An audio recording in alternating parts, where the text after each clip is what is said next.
എപ്പിസോഡിന്റെ opening സീനിൽ യൂസ്റ്റസ് കിഡും ലൂഫിയും അവർ രണ്ടുപേരും അങ്ങനെ ഉഷാറായിട്ട് ഓടുകയാണ്. ലൂഫി ആണെങ്കിൽ യൂസ്റ്റസ് കിഡിനോട് പറയും, നമ്മൾ വളരെയധികം കെയർഫുൾ ആയിരിക്കണം, ഇങ്ങനെയുള്ള സമയത്ത് കിന്നിന്റെ പ്ലാൻ അത് നമ്മൾ പക്കയായിട്ട് ഫോളോ ചെയ്യണം. ഉടനെ യൂസ്റ്റസ് കിഡ് ആണെങ്കിൽ ദേഷ്യപ്പെട്ട് ഇപ്പൊ ലൂഫിയെ നോക്കും. എന്നെ കൊണ്ട് പറ്റില്ല, ഞാൻ നിങ്ങളുടെ ടീംമേറ്റ് അല്ല, സോ അതുകൊണ്ട് തന്നെ എന്റെ ഇഷ്ടത്തിന് എന്റെ ടീമുമായി ഞാൻ മുൻപോട്ടേക്ക് പോകും, ആരും എനിക്ക് നിർദ്ദേശം തരേണ്ട ആവശ്യമില്ല, നീ എന്റെ ക്യാപ്റ്റനൊന്നും അല്ല എന്ന് പറഞ്ഞ് അങ്ങനെ കടന്നു പോകും. അതേസമയം സോറോ ആണെങ്കിൽ കില്ലറിനോട് പറയും, നമ്മുടെ രണ്ട് ക്യാപ്റ്റൻസും കണക്കാണ്. ഉടനെ കില്ലർ ദേഷ്യപ്പെട്ടു പറയും, സത്യത്തിൽ എന്റെ ക്യാപ്റ്റൻ ഞങ്ങള് അദ്ദേഹം ശരിക്കും സൂപ്പറാണ്, അദ്ദേഹത്തിന് ഒരുപാട് കഴിവുകളുണ്ട്, അദ്ദേഹത്തെ ആരും കുറ്റപ്പെടുത്തുന്നത് എനിക്ക് ഒട്ടും ഇഷ്ടമല്ല, പക്ഷെ കുഴപ്പമില്ല, നിന്റെ ഫീലിങ്സ് എനിക്ക് മനസ്സിലാവുന്നുണ്ടെന്ന് പറഞ്ഞ് അവർ രണ്ടുപേരും ഇപ്പോൾ ഓൾമോസ്റ്റ് സെറ്റാവും. പക്ഷേ ലൂഫിക്കും യൂസ്റ്റസ് കിഡിനും അവർക്ക് രണ്ടുപേർക്കും അവരുടെ വാഗ്വാദം അവസാനിപ്പിക്കാൻ കഴിയില്ല. യൂസ്റ്റസ് കിഡ് ആണെങ്കിൽ തീർത്തു പറയും, ഒരു കാരണവശാലും ഇനി ഞാൻ ആരുമായിട്ടും അലയൻസ് ക്രിയേറ്റ് ചെയ്യില്ല, കാരണം ഓൾറെഡി ഒരു അലയൻസ് ക്രിയേറ്റ് ചെയ്തതിന്റെ ക്ഷീണം അത് അവന് മാറിയിട്ടില്ല. ലൂഫി ആണെങ്കിൽ വണ്ടർ അടിച്ച് അവനെ തന്നെ നോക്കും. അതേസമയം ഇവിടെ നമ്മുടെ സാഞ്ചി അവനാണെങ്കിൽ ആ പ്ലഷർ ഹാളിൽ നിന്ന് ചമ്മി ഐസായി പുറത്തേക്ക് വരികയാണ്. അവൻ കരുതിയതുപോലെ ആഗ്രഹിച്ചതും കരുതിയതും പോലെ അവിടെ ഗേൾസോ പാർട്ടിയോ ഒന്നും തന്നെ ഇല്ല. പിന്നിനാണെങ്കിൽ ഭയങ്കര ഹാപ്പി, കാരണം അവിടെ ഇപ്പൊ ആരുമില്ല, അവർക്ക് സ്മൂത്ത് ആയിട്ട് അവിടെ ക്രോസ് ചെയ്യാനായിട്ട് കഴിയും. അവരാണെങ്കിൽ ഇപ്പൊ ആ ബ്രിഡ്ജിലൂടെ ക്രോസ് ചെയ്യും. ഉപ്പറാണെങ്കിൽ വമ്പൻ ആറ്റിറ്റ്യൂഡൊക്കെ കൊടുത്ത് ആ വണ്ടിയും ഡ്രൈവ് ചെയ്ത് മുന്നിലേക്ക് പോവാണ്. സാഞ്ചിക്ക് മാത്രം ആ ഒരു ഷോക്കിൽ നിന്ന് പുറത്തു വരാനാവില്ല. അടുത്ത നിമിഷം ക്യാരറ്റ് അവന്റെ തോളിൽ തട്ടുകയാണ്. എന്തോ ഒരു കാര്യത്തിൽ നീ വളരെയധികം ടെൻസ്ഡ് ആണെന്ന് എനിക്ക് മനസ്സിലായി, ഇപ്പൊ ഇങ്ങനെ ടെൻഷൻ അടിച്ച് നിന്ന ഏതെങ്കിലും വില്ലന്മാര് നിന്നെ തട്ടിക്കൊണ്ടുപോകും, സോ നമുക്കിപ്പോ നിന്റെ പ്ലാൻ അനുസരിച്ച് എല്ലാ കാര്യങ്ങളും ചെയ്യണമെന്ന് പറയും. പക്ഷെ സാഞ്ചി ആണെങ്കിൽ തീർത്തു പറയും, ഇവിടെ ഉണ്ടായിരുന്ന ഗേൾസിനെ അവരെ എത്രയും വേഗം ഞാൻ കണ്ടെത്തും, അതാണ് എന്റെ ഫസ്റ്റ് പ്രയോറിറ്റി. ക്യാരറ്റ് ആണെങ്കിൽ അത് കേട്ട് വണ്ടർ അടിച്ച് ഇവൻ ഇങ്ങനെ ഒരു മണ്ടനാണല്ലോ എന്ന് പറഞ്ഞ് തലയ്ക്ക് കൈ കൊടുക്കും. കെന്നാണെങ്കിൽ വിളിച്ചു പറയും, എല്ലാവരും ശ്രദ്ധയോടുകൂടെ വേണം ഓടാനായിട്ട്, ആരുടെയെങ്കിലും ആളനക്കം കാണുകയാണെങ്കിൽ ആ കാര്യം നോട്ടീസ് ചെയ്ത് ബാക്കിയുള്ളവരെ അറിയിക്കണം എന്ന് പറയും. അവനത് പറയേണ്ട താമസം ഒരു ബിൽഡിങ്ങിന്റെ ഓപ്പോസിറ്റ് സൈഡിൽ നിന്ന് ആരൊക്കെയോ സംസാരിക്കുന്നതായിട്ട് കേൾക്കുകയാണ്. അടുത്ത നിമിഷം കിന്നാണെങ്കിൽ എല്ലാവരോടും വെള്ളത്തിലേക്ക് ഡൈവ് ചെയ്യാനായിട്ട് പറയും. അത് കേട്ട് രണ്ടാമൊന്നും ചിന്തിക്കാതെ ഇപ്പൊ എല്ലാവരും വെള്ളത്തിലേക്ക് എടുത്ത് ചാടും. ലൂഫിക്കാണെങ്കിൽ വെള്ളത്തിൽ മുങ്ങാൻ കഴിയാത്തതുകൊണ്ട് തന്നെ അവനൊരു കട്ടയുടെ പുറകിൽ അങ്ങനെ ഒളിച്ചിരിക്കുകയാണ്. പക്ഷെ നമ്മുടെ ചോപ്പർ അവനാണെങ്കിൽ ആ കാര്യം ഒന്നും അറിയാതെ ആളനൊക്കെ കണ്ട ആ ഒരു ഡോറിന് മുൻപിൽ തന്നെ കൊണ്ടുവന്ന് അവന്റെ വണ്ടി സ്റ്റോപ്പ് ചെയ്യും. അടുത്ത നിമിഷം ഒരു ഡോർ അത് ഓപ്പൺ ആവുകയാണ്. അവനാണെങ്കിൽ ആ ഡോർ തുറന്ന ആളെ കണ്ട് ഒരു സെക്കൻഡ് അങ്ങനെ ഫ്രീസ് ആവും. ഡോർ തുറന്നത് മറ്റാരുമല്ല, സാക്ഷാൽ ബിഗ് മോം. ഓൾറെഡി ബിഗ് മോമിന് ചോപ്പറിന്റെ മേലെ ഒരു കണ്ണുണ്ട്. ഇപ്പോ അവർ രണ്ടുപേരും നേർക്ക് നേർ കണ്ടിരിക്കുകയാണ്. മറ്റൊരു ഭാഗത്ത് ബിഗ് മോമിന്റെ മക്കളും അസിസ്റ്റൻസും അവരെല്ലാവരും ഇപ്പൊ ഓൾമോസ്റ്റ് ആ ഐലാൻഡിലേക്ക് എത്തിക്കഴിഞ്ഞു. ബിഗ് മോമിന്റെ മക്കൾക്കാണെങ്കിൽ ഭയങ്കര കൺഫ്യൂഷൻ, എന്തുകൊണ്ടായിരിക്കാം കൈഡോയുമായിട്ട് ബിഗ് മോം ഒരു അലയൻസ് ക്രിയേറ്റ് ചെയ്തതെന്ന്. ഡീഫുക്കു ആണെങ്കിൽ തീർത്തു പറയും, നമ്മളിപ്പോ അതിനെക്കുറിച്ചൊന്നും ആലോചിച്ച് കൺഫ്യൂസ്ഡ് ആവേണ്ട കാര്യമില്ല, നമ്മുടെ ലക്ഷ്യം അതൊന്നു മാത്രമാണ്, ലൂഫിയെ കണ്ടെത്തുക, ഡിഫീറ്റ് ചെയ്യുക, അതിൽ മാത്രമേ നമ്മളിപ്പോ കോൺസെൻട്രേറ്റ് ചെയ്യാനായിട്ട് പാടുള്ളൂ. അത് കേട്ട് ബാക്കിയുള്ളവരും അതിനൊക്കെ പറയുകയാണ്. അവരങ്ങനെ കാര്യമായിട്ട് ഡിസ്കസ് ചെയ്ത് ഇപ്പോ ആ വാട്ടർഫോൾസിന്റെ മുകളിലേക്ക് വന്നിരിക്കുകയാണ്. ഇവിടെ വെച്ചാണ് കിങ് അവരെ അറ്റാക്ക് ചെയ്തത്. അടുത്ത നിമിഷം അവർക്ക് വീണ്ടും ഒരു ഷോക്ക് കൊടുത്തുകൊണ്ട് മാർക്കോ അവിടേക്ക് പറന്നു വരും. മാർക്കോയ്ക്കാണെങ്കിൽ അവരെ കാണുമ്പോൾ തന്നെ മനസ്സിലാവും ബിഗ് മോമും കൈഡോയും അവർ രണ്ടുപേരും ശരിക്കും അലയൻസ് ക്രിയേറ്റ് ചെയ്തുവെന്ന്. അവനാണെങ്കിൽ കാലുമടക്കി ആ കപ്പലിനെ ആഞ്ഞു തൊഴിക്കുകയാണ്. അടുത്ത നിമിഷം കപ്പൽ വന്ന സ്പീഡിൽ ഇപ്പോ മഴയ്ക്ക് പതിക്കും. അതിനുശേഷം നമ്മുടെ കാറ്റ് കിങ് ആളാണെങ്കിൽ ആളുടെ ഷിപ്പുമായിട്ട് മുകളിലേക്ക് വരും. മാർക്കോ ആണെങ്കിൽ ഒരു സെക്കൻഡ് ആ പാരമൗണ്ട് വാറ് അത് ആലോചിക്കുകയാണ്. ആ സമയത്ത് മാർക്കോ അവൻ കറക്റ്റായിട്ട് ഹെൽപ്പ് ചെയ്തുകൊണ്ടാണ് ലൂഫിക്ക് അവിടുന്ന് രക്ഷപ്പെടാനായത്.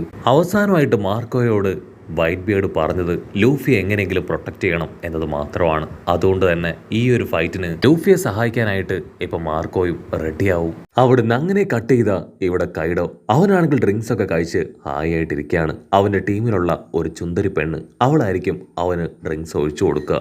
അവൻ അവളോട് ചോദിക്കും, എൻ്റെ മകനെ കണ്ടുപിടിക്കാനുള്ള മിഷൻ അത് നീ ഏറ്റെടുത്തില്ലേ, നിനക്ക് ആ സ്ഥാനക്കയറ്റം അത് വേണ്ടേ? അതിനവൾ പറയും, എനിക്ക് അതിൻ്റെ ഒന്നും ആവശ്യമില്ല, ഓൾറെഡി ഇതെല്ലാം തന്നെ ഒരുപാട് ടെൻഷനുള്ള ജോലികളാണ്, എനിക്ക് അല്പം റിലാക്സ് ചെയ്തിരിക്കാനാണ് ഇഷ്ടം, അതുകൊണ്ടാണ് ഞാൻ നിങ്ങളോടൊപ്പം നിന്നതെന്ന് പറഞ്ഞ് അവളങ്ങനെ ക്യാഷ്വലായിട്ട് ഡ്രിങ്ക്സ് ഒഴിച്ചു കൊടുക്കും. കൈഡോയുടെ തൊട്ടടുത്ത് സാക്ഷാൽ ഒറോച്ചി ആണെങ്കിൽ കൈഡോട് പറയും, ഇനി ഒന്നും പേടിക്കാനില്ല, കാഞ്ചിറോ അവൻ 20 വർഷമായി എൻ്റെ കൂടെ വർക്ക് ചെയ്യുന്നു, അവിടെ നടക്കുന്ന എല്ലാ കാര്യങ്ങളും അവൻ എന്നോട് പറയാറുണ്ട്. അവൻ പറഞ്ഞത് പ്രകാരം ആ അക്കസായ മെമ്പേഴ്സിനെ എല്ലാം തന്നെ ഞാൻ തകർത്ത് കളഞ്ഞിരിക്കുകയാണ്. അവരുടെ പ്ലാൻ അതെല്ലാം തന്നെ ഞാൻ പൊളിച്ച് കയ്യിൽ കൊടുത്തു.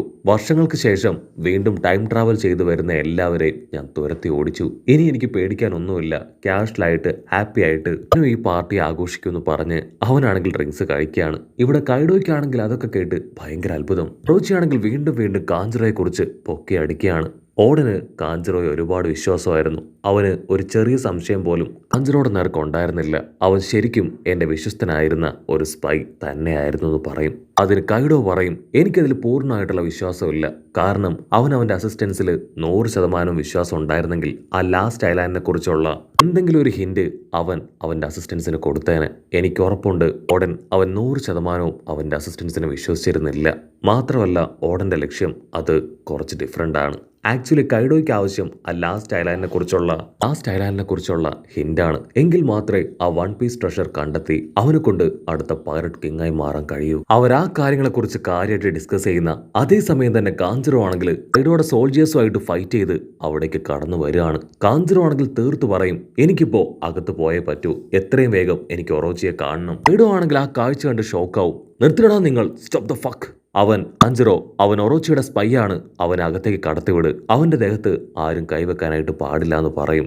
ഉടനെ അവരെല്ലാവരും കാഞ്ചറോയ്ക്ക് വഴി കൊടുക്കും. അവനാണെങ്കിൽ ഇപ്പൊ മുൻപോട്ടേക്ക് വരികയാണ്. കൈഡോ ആണെങ്കിൽ കാഞ്ചറോയുടെ കയ്യിലേക്ക് നോക്കും. അപ്പൊ അവൻ കാണും മൊമന്റോസ്കി ബോഡി മുഴുവൻ ചോര തുളുമ്പി അങ്ങനെ കിടക്കുന്നത്. അവിടുന്ന് അങ്ങനെ ബ്ലാക്ക് ഔട്ട് ചെയ്ത് ഇപ്പൊ ലോയുടെ കപ്പൽ കാണിക്കും. അവരാണെങ്കിൽ അണ്ടർ വാട്ടറിലൂടെ പതിയെ മുൻപിലേക്ക് വരും. പക്ഷെ കപ്പലിനാണെങ്കിൽ ഇപ്പൊ സ്റ്റേബിൾ ആയിട്ട് മുൻപോട്ടേക്ക് പോകാൻ കഴിയില്ല. കാരണം അതിന്റെ തൊട്ടടുത്തായിട്ട് ഒരു വേൾപൂൾ ഉണ്ട്.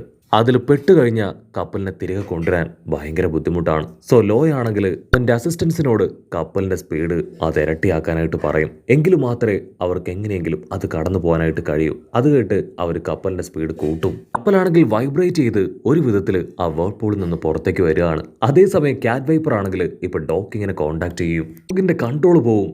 യു ആർ അൺബിലീവബിൾ, നീ ഇത്രയും ലേറ്റ് ആയിട്ടാണോ ഇവിടേക്ക് വരണേ? അതിന് ക്യാറ്റ് പറയും, കുഴപ്പമില്ല, ഞങ്ങൾ ഇവിടെ എത്തിക്കഴിഞ്ഞു അല്ലേ ആ ഫയർ ഫെസ്റ്റിവൽ, തീർച്ചയായിട്ടും ഞങ്ങൾ കറക്റ്റ് സമയത്ത് തന്നെ നിങ്ങളുടെ അടുത്തേക്ക് എത്തുമെന്ന് പറയും. ഡോഗിനാണെങ്കിൽ എന്താ പറയേണ്ടതെന്ന് അറിയില്ല. അവനാണെങ്കിൽ ഓൾമോസ്റ്റ് ആ ഒറുകഷിമയിലേക്ക് എത്താനായെന്നുള്ള കാര്യം അവനെ അറിയിക്കുകയാണ്. അതിന് ക്യാറ്റ് പറയും, കുഴപ്പമില്ല, ഞങ്ങൾ എത്രയും വേഗം അവിടേക്ക് എത്താം. ഡോക്കിങ് ആണെങ്കിൽ അത് കേട്ട് ടെൻഷനാവും. അവനാണെങ്കിൽ കൂടുതൽ കാര്യങ്ങൾ പറയാൻ ശ്രമിക്കുമ്പോഴേക്കും ക്യാറ്റ് കിങ് ആളാണെങ്കിൽ കോൾ കട്ട് ചെയ്യാണ്. ഇവിടെ ഡോഗിനോട് പറയും, സീ കറണ്ട് അത് വളരെ കൂടുതലാണ്. സോ ഇവിടേക്ക് വരുമ്പോൾ അവർ വളരെ കെയർഫുൾ ആയിട്ട് വേണം വരാനായിട്ട്. സ്ട്രെയിറ്റ് വഴി വരികയാണെങ്കിൽ തിരിച്ച് കുഴപ്പമൊന്നും ഉണ്ടാവില്ല. പക്ഷെ സോൾജിയേഴ്സ് അവരവിടെ ഒരുപാട് പേരുണ്ടാവും. സോ നല്ല രീതിയിൽ ഫൈറ്റ് ചെയ്തിട്ട് വേണം അവർക്ക് അകത്തേക്ക് കയറി വരാൻ. ഡോക്കിങ്ങിനാണെങ്കിൽ മൊമന്റോസ്കിയെ കുറിച്ച് ഓർത്തുള്ള ടെൻഷനാണ്. കാരണം എങ്ങനെയെങ്കിലും അവനെ സേവ് ചെയ്യണം. ഓടന്റെ ആഗ്രഹം അത് സാക്ഷാത്കരിക്കണം. കട്ട് ചെയ്ത ലൂഫിയും സോറോയും അവർ രണ്ടുപേരും ഒരുപാട് ട്രാവലൊക്കെ ചെയ്ത് ഇപ്പോ ഒരു ഡെഡ് എൻഡിൽ എത്തിയിരിക്കുകയാണ്. സോറോ ആണെങ്കിൽ ഒന്നും നോക്കില്ല, അവന്റെ സ്ക്വാഡ് എടുത്ത് അവിടെ ആഞ്ഞൊരു വെട്ട്. അപ്പോഴായിരിക്കും ഓപ്പോസിറ്റ് സൈഡ് ഒരുപാട് പേരെ അവർ കാണുക. മറ്റൊരു ഭാഗത്ത് പേജ് വൺ ആണെങ്കിൽ അവന്റെ സിസ്റ്റർ ആൾട്ടിയെ അവളെ തൂക്കിയെടുത്ത് നടക്കുകയാണ്. അവനെ കൊണ്ടാണെങ്കിൽ അവളുടെ വെയിറ്റ് താങ്ങാൻ കഴിയില്ല. കട്ട് ചെയ്ത ഇവിടെ ലൂഫിയും സോറോയും അവർ രണ്ടുപേരും അവിടെ ഉണ്ടായിരുന്ന വില്ലന്മാരെ എല്ലാവരെയും തല്ലി തല്ലി കൊല്ലുകയാണ്. പക്ഷെ വീണ്ടും വീണ്ടും ആൾക്കാരുടെ പിന്നാലെ വന്നുകൊണ്ടേയിരിക്കും. അവരുടെ ലക്ഷ്യം എങ്ങനെയെങ്കിലും നമ്മുടെ ആൾക്കാരെ പിടിച്ച് സ്ഥാനക്കയറ്റം നേടുക എന്നതാണ്. ലൂഫിക്കാണെങ്കിൽ ഭയങ്കര സന്തോഷം. കാരണം അവന്റെ ലാസ്റ്റ് ടൈം പ്രാക്ടീസ് അതവന് കംപ്ലീറ്റ് ചെയ്യാൻ കഴിഞ്ഞിട്ടുണ്ടായിരുന്നില്ല. ഇതാണ് പ്രാക്ടീസിന് പറ്റിയ സമയം, അതിന് പറ്റിയ ആൾക്കാരെ എനിക്ക് കിട്ടിയെന്ന് പറഞ്ഞ് അവരെ അറഞ്ചം പുറഞ്ചം അടിക്കുന്നതോടുകൂടെ ഈ ഒരു എപ്പിസോഡും അവസാനിക്കുന്നു.